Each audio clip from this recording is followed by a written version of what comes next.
지난 시간에 이어서 금융상품 그 뒷부분 주요 보장성 금융상품과 기타 금융상품 마지막 부분은 금융상품과 세금 이렇게 되어 있는 부분에 대해서 이어서 좀 학습 내용을 리뷰하겠습니다. 섹션 4 주요 보장성 금융상품 첫 번째는 연금보험입니다. 실제 여러분들이 많이 가입하는 그런 보험들이죠. 장래 노후생활준비, 물론 장기저축성 상품으로 크다. 그쵸? 은퇴 이후에 좀 보장하려는 그런 목적으로 많이 하죠, 연금보험. 연금으로 수령 시 다양한 지급 방법을 통해 노후자금을 받을 수 있고, 시중금리 변화를 반영. 공시율로 불이 적립 또는 적립되는 저축 기능도 갖고 있다. 10년 이상 유지 시 보험 차익에 대한 비과세 혜택. 네, 이거 제가 갖고 있는 것도 이거네요. 근데 실제 이거는 단점이 사업비를 너무 많이 떼죠. 그래서 좀 단점인데 그 중간에 해지하면은 원금도 까이죠. 그러니까 좀 안 좋은 것 같아요. 그런 면에서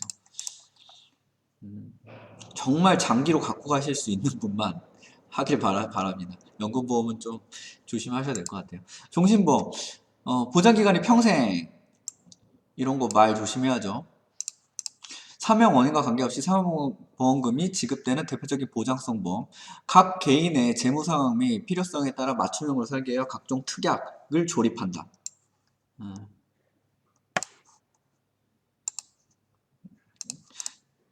그 다음 가입에 앞서 설계사 상담을 통해 향후 본인의 필요자금과 준비자금을 결정한 후 뭐 이런 말이죠. 그냥 요 정도만 보시면 될 것 같아요. 다음 건강보험 건보료 개인의 의료비 부담 완화를 위해 정액 의료비를 지급하거나 실의료비를 보장하는 상품이다.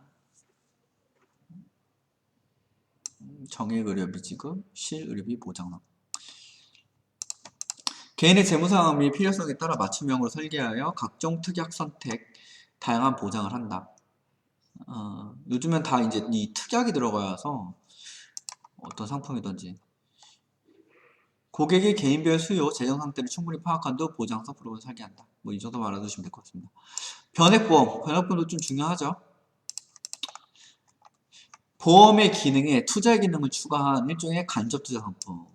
실제 변액보험 하시는 분들 진짜 많은데 보장도 받으면서 투자 수익도 기대할 수 있는 보험 상품이다. 보험료 중 주식이나 채권 등에 운용하여 얻은 이익을 고객에게 실적 배당해준다.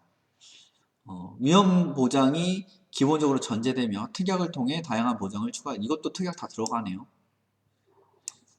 그냥 특약 다 있다는 거. 가장 큰 특징은 인플레이션으로 인한 보장 자산가치 하락. 보장? 말이 좀 이상한데?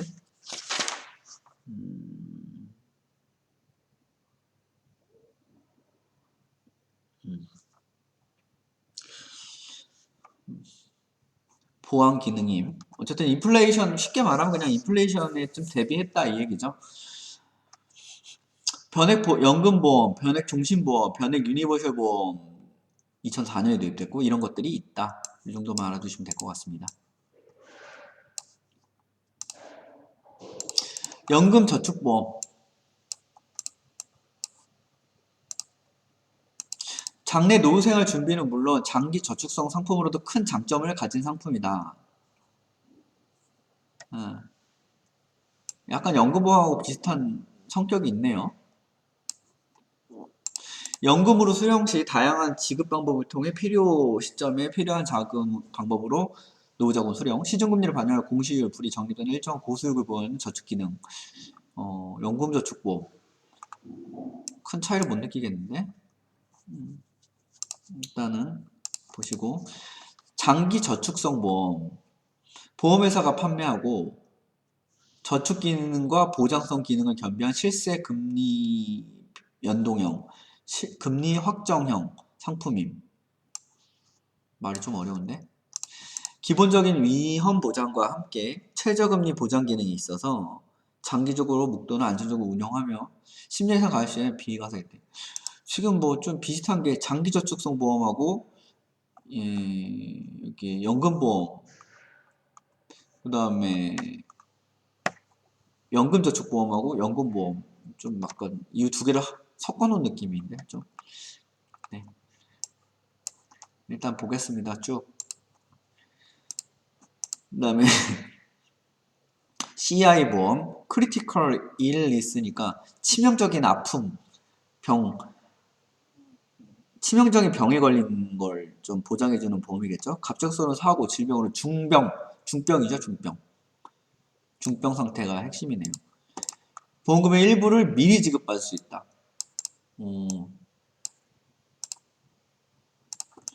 자, 보장하는 질병 또는 수술로는 중대한 암, 심근경색, 뇌졸중, 말기, 심부정증 등 대동맥, 심장, 판막, 장기, 이식 수술 이런 것들이 좀 큰 병이네요. 보험금 지급 사유가 발생한 보험금의 통상 50에서 80%를 미리 지급할 수 있으며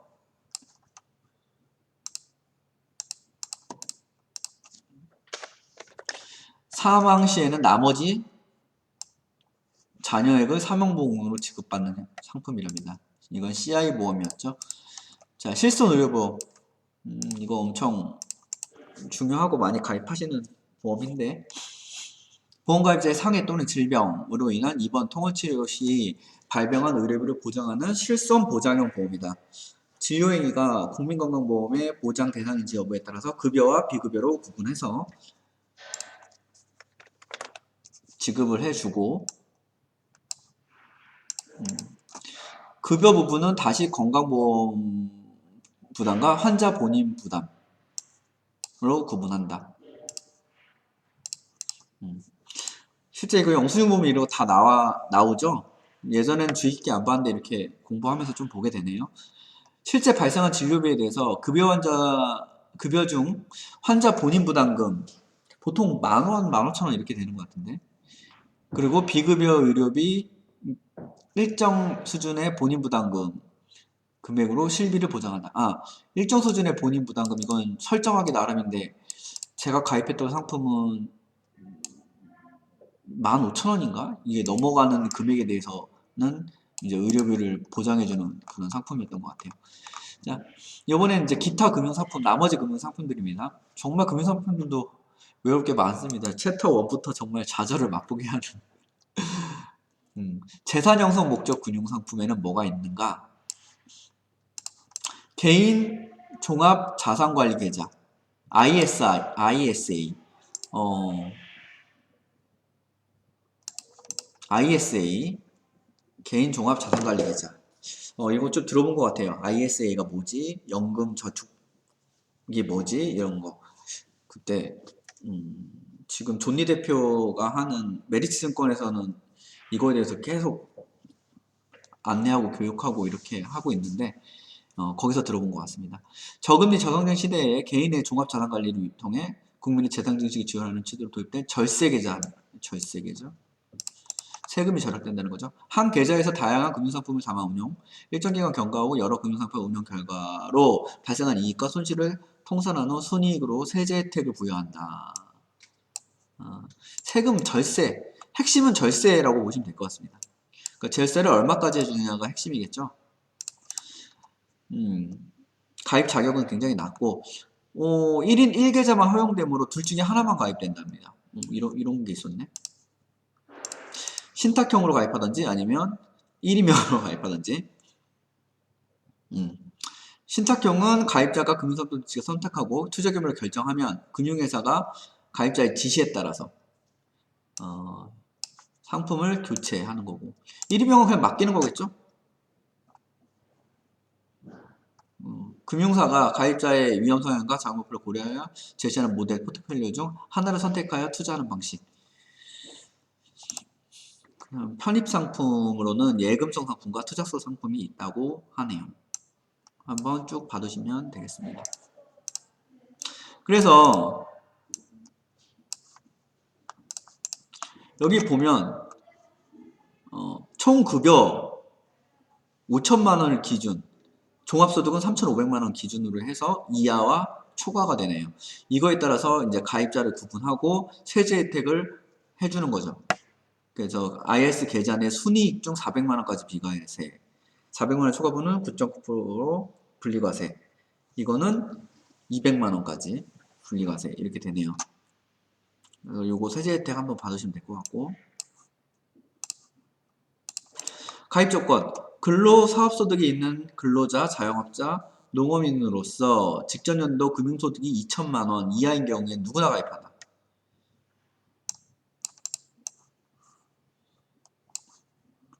이런 것도 좀 제약을 두는구나.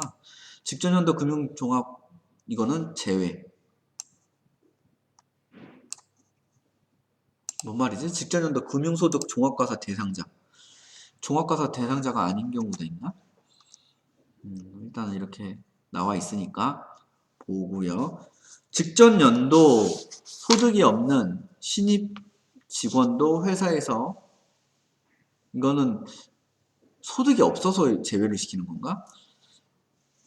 근로소득 지급 확인서 등으로 IRS 가입 당해 소득이 확인되면 가입 가능.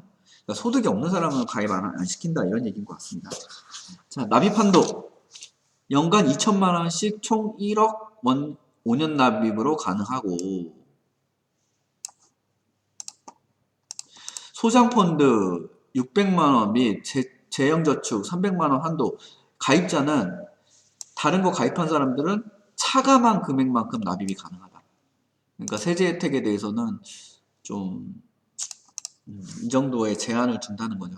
이거 순수 하나만 하면 여기까지 가능한데 다른 게 가입되어 있으면 요 부분에 대한 건 제외를 하고 이제 납입 가능하다 이런 거죠.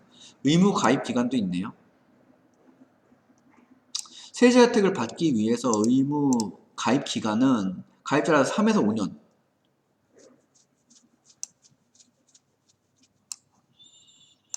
그리고 퇴직, 폐업, 해외이직, 선제적 불가피한 사용 발생에 과세 특례가 있구나. 이런 경우에 불가피하게 해지하는 경우에 과세 특별 사유 신고서를 제출하면 해준다 이 얘기죠.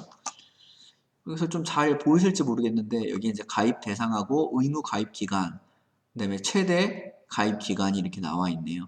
비과세 한도, 그래서 서민형, 청년 자산 형성형, 그리고 일반형 요 세 가지로 구분이 되니까 요 부분에 따라서 차이가 있는 거는 의무 가입 기간, 여기 서민형하고 요거는 3년, 일반형은 5년이고 최대 가입은 다 5년으로 동일하네요. 그리고 비과세 한 대는 400, 200, 200이니까 여기만 서민형만 400 해주더라 이렇게 알면 되겠습니다. 소득공제 장기 펀드, 소장펀드, 소장펀드와 재형저축 이게 쭉 나와 있네요. 납입 한도 차이가 있고 소장펀드는 600만원, 여기는 1200만원까지. 여기는 5년에서 10년, 7년에서 10년 운용 제한. 그러니까 세제 혜택 240만원 한도네요. 납입액의 40% 소득공제. 이자 배당 소득의 비과세. 그러니까 소득공제와 비과세 이런 차이가 있는 이런 세제 혜택에 대한 차이 좀 받으셔야 될 것 같습니다. 세제 효과 이런 거. 600만원 납입 시 39만 6천원. 납입금액의 6.6%. 연간 1200만원 납입 시 7만 5,600원인가? 납입금액 대비 0.63%. 이 소장펀드가 좀 세제 효과는 많네. 이건 비과세 때문에 이런 것 같아요. 비과세. 나중에. 여기는 비보장, 여기는 보장. 그래서 소장펀드와 재형저축의 차이점 한번 봐두시면 되겠습니다.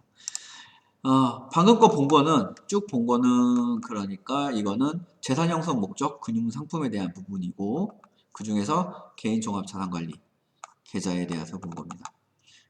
그리고 나는 소득공제 장기 펀드에 대해서 본 거죠.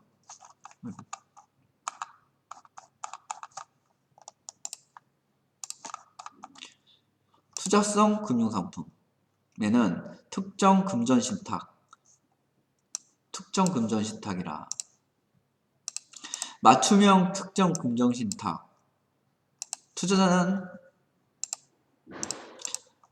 자신에게 맡긴 돈의 운용 대상 방법 조건 등을 은행에 지시하고 은행이 지시하네요.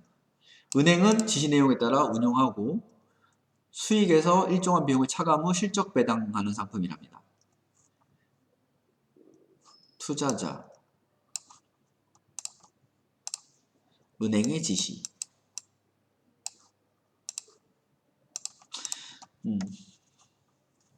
뭐 채권형, 주식형, 채권형, 랩 어카운트형. 예탁 한도가 있는데 이건 5천만 원 이상. 취급기간에 따라 다름. 이런 걸로 문제 내지는 않을 것 같은데. 예탁기간 제한 없음. 일반적으로 3개월 이상. 만기 일시 지급식, 이자 지급식. 중도 해지 가능. 하나, 예금 보호는 비보호. 이거 투자성이기 때문에 이러죠. 비보호하는 거는. 예금성인 건 다 5천만 원까지 한도까지 보장해주는데, 수익은 고객이 직접 유가증권 등에 투자한 것으로 가정하여 과세를 하고, 유가증권의 매매 차익은 비과세. 그치, 매매 차익은 비과세죠. 우리나라는 아직. 나중에는 떼겠지만, 유가증권 이자는 이자소득으로, 주식 배당은 배당소득으로 과세를 한다. 뭐 이렇게 알아두시면 되겠습니다. 분리과세 특정. 여기는 맞춤형이고 여기는 분리과세 특정 분리과세. 특정 금전신탁 상품 중 발행일로부터 상한일까지의 기간이 10년 이상인 장기 채권에 투자하는 경우 발생하는 이자소득에 분리과세를 신청할 수 있는 상품이다.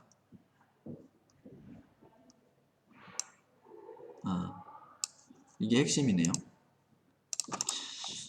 안전한 투자가 가능하고 예치기간에 관계없이 분리과세에 신청 가능하다.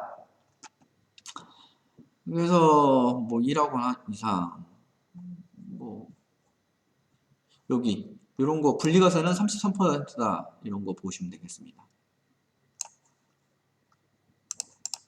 참고사항 분리과세 특정 금전신탁에 가입했더라도 분리과세 또는 일반과세 중 선택이 가능하다.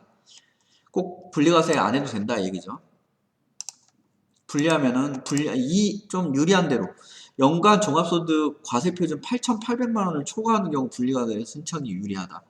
좀 고소득자에 해당하겠는데 이거는 분리과세 금전신탁에 가입한 후 33% 세율을 납부하면 종합 과세 대상 소득에 미포함한다.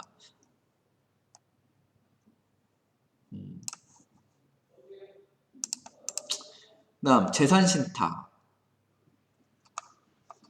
이거는 특정 금전신탁이고 재산신탁에 대한 부분. 신탁 이수시 신탁재산으로 유가증권, 금전채권, 부동산 등을 신탁하여 신탁 계약 내용에 따라 관리 처분 운용한 후 신탁 종료 시에 금전 또는 신탁재산 운용 그대로 현상 그대로 수익자에게 교부하는 신탁이다. 유가증권 신탁, 유가증권 관리신탁, 운용신탁, 처분신탁으로 구분하고 관리신탁은 유가증권의 보관, 이자 배당금, 상환금 수령, 증자대금 불입 등 하고 유가증권 관리를 목적으로 하는 거고 이거는 운용에 대한 거죠. 유가증권을 대여해야 대여료 수취하거나 유가증권을 담보로 수탁자가 차이해서 운용하는 운용수익을 목적으로 하고 이거는 처분, 네, 그런 거죠. 금전신탁, 이거 나오구나. 금전신탁, 금전채권신탁, 수익자를 위해 금전채권 추심 관리 처분을 목적으로 금전채권을 신탁하고 신탁 종료 시에 원본과 수익으로 하는 신탁, 그 다음 부동산 신탁. 지금 다 재산 신탁에 관련된 부분입니다. 재산 신탁에 관련된 부분, 유가증권 신탁, 그 다음에 금전채권 신탁, 부동산 신탁. 그래서 처음에 맡길 때 신탁 재산이 금전으로 되어 있으면 금전채권으로 되어 있으면 금전채권 신탁, 부동산으로 되어 있으면 부동산 신탁, 뭐 이런 거죠. 유가증권으로 되어 있으면 유가증권 신탁, 이거에 따라서 나누는 거죠. 부동산 투자 신탁이랑 차이가 있으니까 이거 같은 경우는 부동산 투자 신탁은 금전을 신탁받아 부동산에 투자하는 거죠. 여기 같은 부동산 신탁은 부동산 자체를 신탁하는 거죠. 이런 차이가 있습니다. 이런 거 좀 조심하시고 그래서 도입한 이유, 신탁재산 독립적이 보장되어 강제집행 등에 금지되어 수익자 및 신탁재산 보호에 만전을 기할 수 있기 때문이다. 부동산 전문성을 보유한 신탁회사가 부동산을 관리 개발하면서 한정된 자원을 효율적으로 이용할 수 있습니다. 부동산 매매가 수반되지 않으면 양도세, 등록세, 비용 절감. 그러니까 부동산 신탁의 특징이 무엇이냐? 그래서 요 세 가지 정도 되어 있으니까 요거 좀 받으시면 될 것 같고, 부동산 토지 신탁, 분양형 토지 신탁이 있고, 그 다음이 임대형이 있겠죠. 말 그대로 요 토지, 신탁한 토지를 개발해서 분양을 할 거냐, 아니면 임대를 해가지고 임대 수익을 뽑을 거냐, 이런 차이가 되겠죠. 부동산 관리 신탁, 신탁회사가 부동산에 대한 일체의 관리를 수행하는 신탁, 갑종 관리 신탁, 을종 관리 신탁. 차이점만 알아두시면 될 것 같습니다. 갑종, 을종.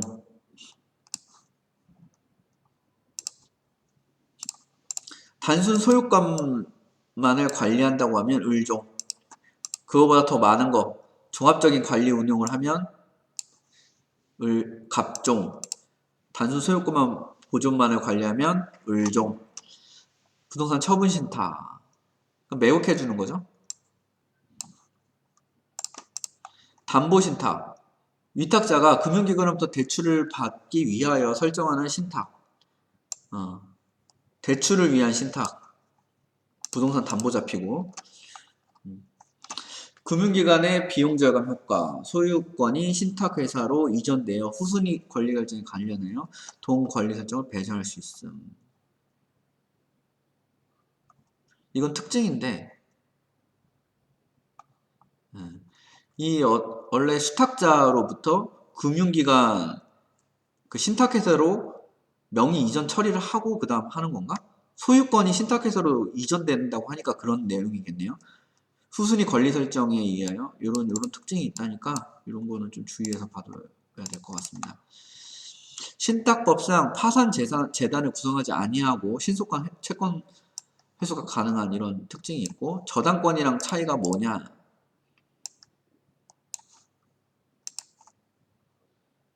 저당권. 이 부동산 담보 신탁에 대한 것과 저당권과 차이. 설정 방식은 담보물 평가비용, 채무불이행 시 법원 경매의 장기화, 저가 경락 등으로 금융기관 부담이 증가할 가능성이 있음. 후순위 권리 설정에 관여하지 않는다. 저당 부동산의 경우에는 채무자 파산 시 파산 재산을 구성하여 처분이 제한될 수 있다. 이런 저당권에 대해서는 이런 특징을 갖고 있는데, 이 부동산 담보 신탁은 이거와는 차이가 있다 이 얘기죠. 이걸 구분하라 이 얘기죠. 이거 문제 내기 좀 좋을 것 같은데. 후순위 이 두 개 차이점, 저당권이랑 꼭 비교해서 한번 보면 좋겠습니다. 이거 문제 내면 좀 어려울 것 같아요. 기타 양도성 예금 증서 CD 많이 들어보셨죠? 그 외에 있는 것도 볼게요. 정기 예금의 양도성을 부여한 것. 양도를 할 수 있는 증서 이 얘기죠. 무기명 할인식으로 발행. 그러니까 정기 예금은 원래 양도가 안 되나? 근데 이제 양도성을 부여한 것이라고 하네요. 실세금리 연동은 확정금리고 30일 이상 90이골이 일반적이고 500만 원 이상이 일반적이다. 그러니까 이 무기명 할인식 발행이라는 걸 좀 예치기간 동안에 액면금액에 대한 이자를 액면금액에서 차감한 후 발행하고 만기 지급 시 증서 소지인에게 액면 지급을 지급함. 이게 액면 할인식, 무기명 할인식으로 발행한다. 이 얘기인 것 같습니다. 증서 만기 전에 은행에서의 중도 해지는 불가능하다. 매각 현금화는 가능하고,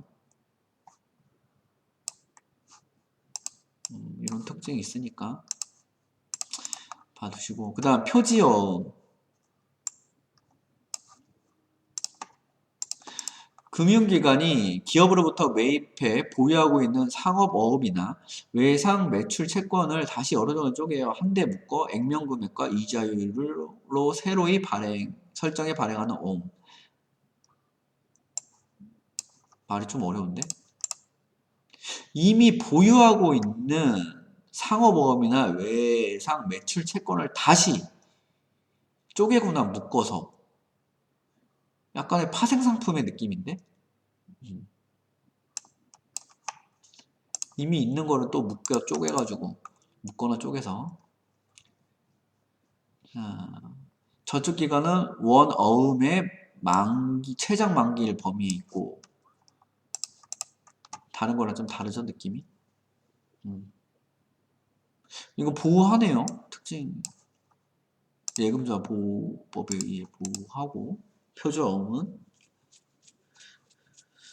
우대금리도 적용한다. 안정성이 높으며 일반적으로 일정 금액 이상이면 우대금리도 적용하고, 만기 전 중도 해지는 불가능하나 양도는 가능하네. CD랑 똑같이 양도는 가능하답니다. 자, 그 다음 발행어.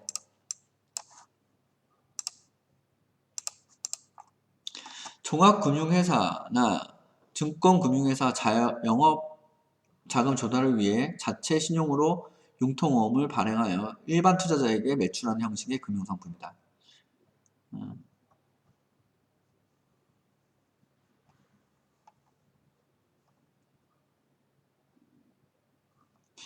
뭐 이건 장점이니까 이건 하나 정도만 봐주면 될 것 같습니다. 발행어. 예측이나 기간이나 금액에 적합한 상품을 언제든지 구매할 수 있다는 장점. 중도 환매가 가능하나 일정 수준의 중도 해지 이율이 적용된다. 아까 위에 거 두 개는 중도 해지가 안 되는데 이거는 된다 이 얘기죠. 기업 어음에 비해서 수익률은 낮으나 예금자 보호 대상이네. 오. 그 다음에 현금 관리계좌 CMA. 고객의 개탁금? 예탁금이라고 해야 될까? 예탁금을 어음 및 국공채 단기 금융상품에 직접 투자하여 운영한 후 수익을 고객에게 돌려주는 단기 상품. 이거 많이 하고 있죠? 그냥 넘어가겠습니다. 증권회사의 CMA는 비보호. 증권회사 말고도 은행에서 하는 CMA는 보호. 이렇게 되겠네요. 연금저축. 2001년 2월부터 도입된 상품.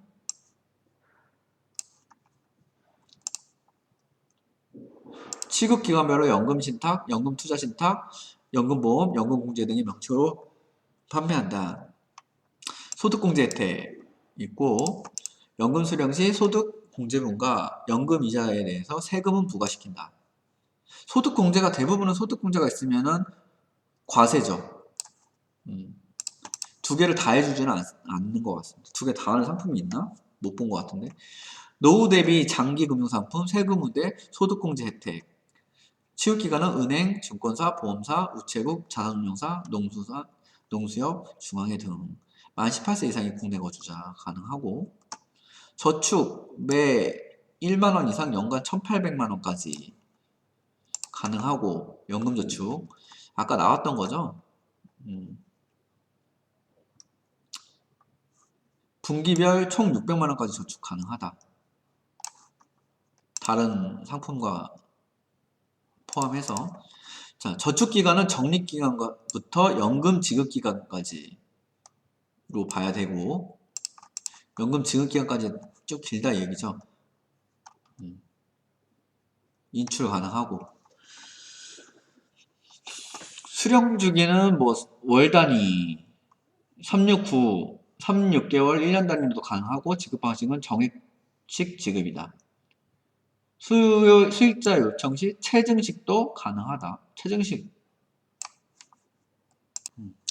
여기 체증식이라는 거는 점차 더 많이 받게 하는 걸 얘기하죠. 처음에 뭐 100만원 받았다가 110만원 받았다가 120만원 받았다가 이런 식으로 계속해서 늘려받는 그런 방식도 가능하다. 특별 중도 해지. 해지가산세 면제. 해지가산세 면제. 2013년 2월 28일 이전 가입자 중 5년 이내 해지 시 해지가산세 2.3% 부과. 지금 이제 해지가산세는 면제해준다 이 얘기겠죠. 연금을 수령하는 경우에는 실제 소득공제 받은 금액 및 신탁이익에 대해 기타 소득세, 지방세 22% 부과.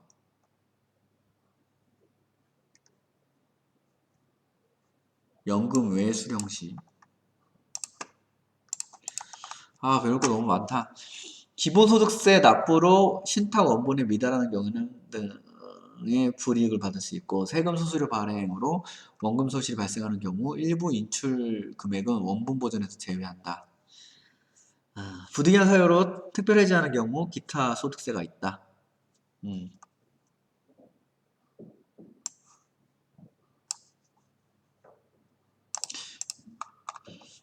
자, 참고사항 수익률 연 지급 방식, 부대 서비스 등 제반 계약 조건을 비교한 후 선택하고 2001년 3월부터 기존의 세제 혜택을 받으면서 금융기관 간에 개인연금 이전 가능하다. 이거 개인연금은 A 증권사에서 B 증권사로 이전 가능하고 이런 거죠. A 금융사에서 B 금융사로 받는 그런 얘기인 것 같습니다. 개인연금 저축에는 만기 전에는 가입한 거죠. 지급 방식의 만기 전에는. 개인연금 저축에는 연간 180만원, 연금 저축에는 400만원까지 납입하면 비과세, 세금 우대 및 소득공제 혜택, 초과 납입한 경우에는 개인연금 저축에 나입하는 것이 유리하다. 이거는 그 이후에 과세되는 게 다르기 때문이겠죠. 그래서 여기 이렇게 나와 있는데 좀 신탁형 보험형 이거 뭐와 비교한 거지? 연금저축 기간 취급별 주요 상품의 비교 특징이랍니다. 이런 것까지 다 외우려면 너무 힘든데 그냥 이런 게 있다. 본인이 할 수 있을 만큼 공부하고 외우면 되겠습니다. 버릴 건 좀 과감하게 버려야 될 것 같아요. 모두 다 알고 할 수 없으니까.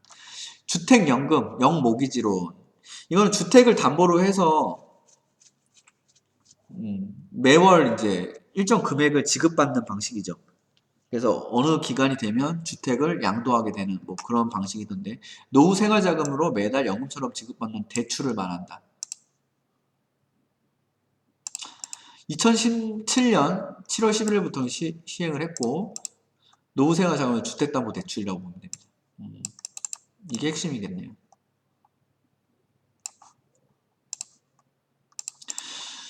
부부가 모두 만 60세인 고령자가 대상이고 1세대 1주택 이 대상 기준 좀 봐야겠고 9억 원 이하의 주택이랍니다. 이런 조건들이 있으니까 이런 건 쭉 봐야겠죠. 가입 시점에 따라 다르며 부부 중 나이가 적은 사람을 기준으로 하고 그 다음 대출금리는 3개월 CD금리에다가 1.1%로 가산한 거 10개 금융기관이 취급을 한다. 보증료, 초기 보증료로 주택가격의 2%를 최초의 1회 대출 실행 시 1회 납부, 최초로 납부하고 보증자에게 연 0.5%를 매월 납부한다. 이 보증료라는 게 있는 거군요. 그래서 이 부분에 대해서 좀 다른 것과 다르니까 대출금 상한 대출금 상한은 주택연금 계약 종료 시 담보주택 처분가격 범위 내로 한정한다. 세제 혜택, 저당권 설정 시 등록세, 교육세, 주택, 국민주택 채권 매입 의무, 농어촌 특별세 등 면제, 주택연금 이용 중 재산세 25% 감면, 5억 원 초과주택은 5억 원까지 감면. 이런 특징들이 있네요. 세제 혜택이 있네요. 진짜 이거 어떻게 다 하지? 자, 어쨌든 일단 가보겠습니다. 가는 데까지. 자, 마지막 섹션, 챕터 1의 마지막 섹션. 금융상품과 세금.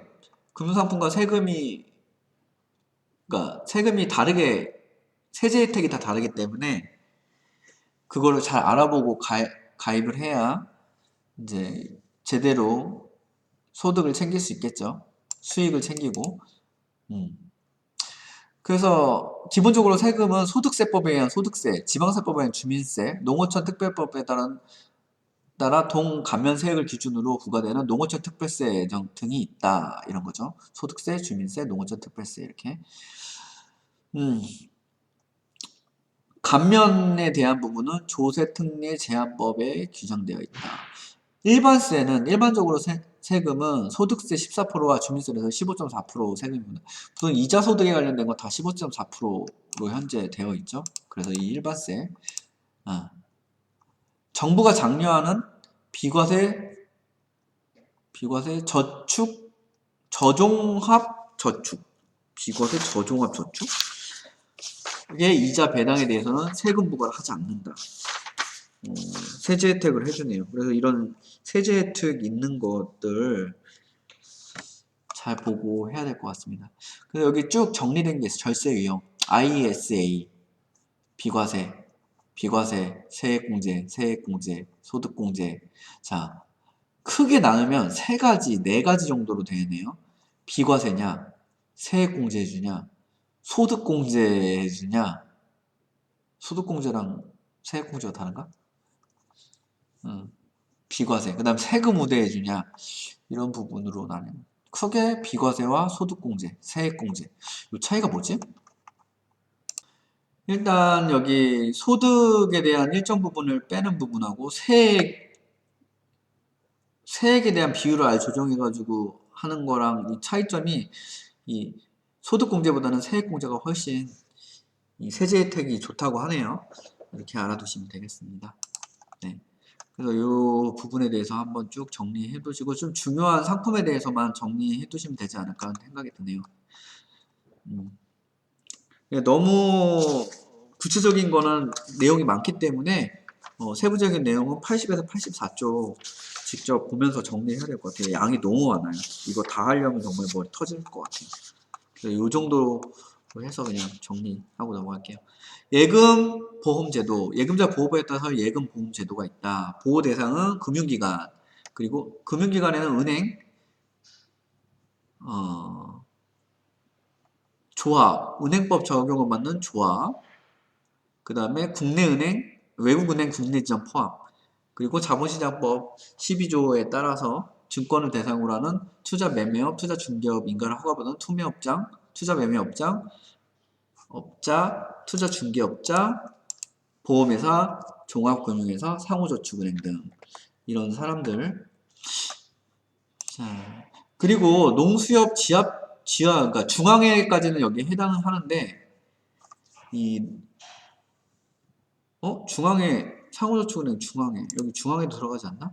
근데 어쨌든 요 단위, 지역 단위의 조합은 여기 중앙회가 자체적으로 보호한다는 거 아시면 되겠습니다.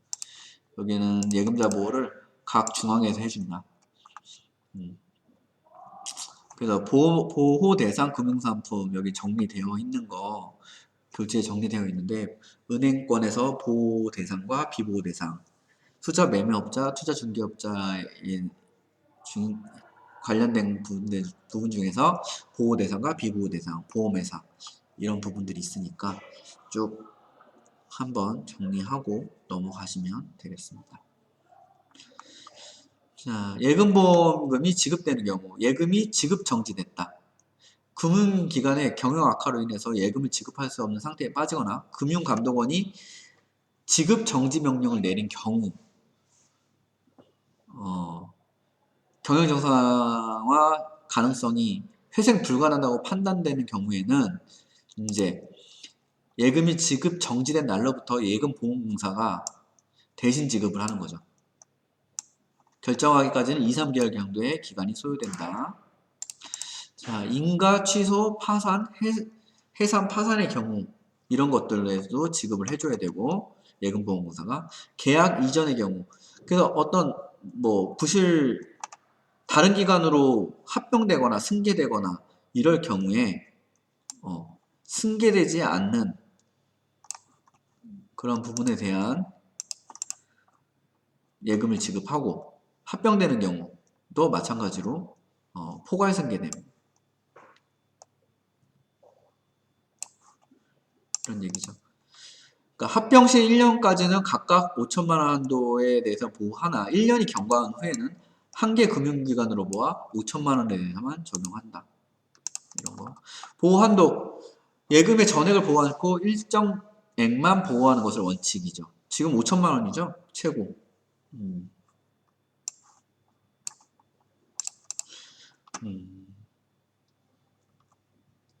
그렇고 자 대출이 있는 경우 대출금 먼저 상환 납입하게 하고 그 다음에 남은 금액에 대해서 이제 기준으로 예금 보호를 한다 이 얘기죠. 예금보험 지급절차, 지급시기 방법 등 신문에 공고하는 신문에 공고하면 그거 돼요. 요즘에는 뭐 신문 말고 인터넷에 다 공고하겠죠? 예금자 보호법이 적용되지 않는 기관의 예금자 보호. 이거 상호금융. 대부분 다 마찬가지예요. 여기 뭐 중앙회 같은 데에서 이제 보호하는데 여기도 5천만 원까지 해주네요. 우체국이 좀 특이한데 국가가 해주는 거죠. 우체국은 전액을. 우체국 보험 믿을만 하네요. 좋네. 이거 보니까. 다음 신혈협동조합은 협동조합에서 종합중앙회에서 예금자 보호기금에 의해 예금자 보호기금이 있는데 여기서 5천만 원까지 보호를 해준다. 네, 이렇게 해서 여기까지 금융상품에 대한 그 뒷부분 쭉 다 정리를 해보았습니다. 네, 여기까지 하고 다음 시간에 간단하게 실전 문제 풀고 챕터 2로 넘어가려고 합니다. 네, 여기까지 하겠습니다.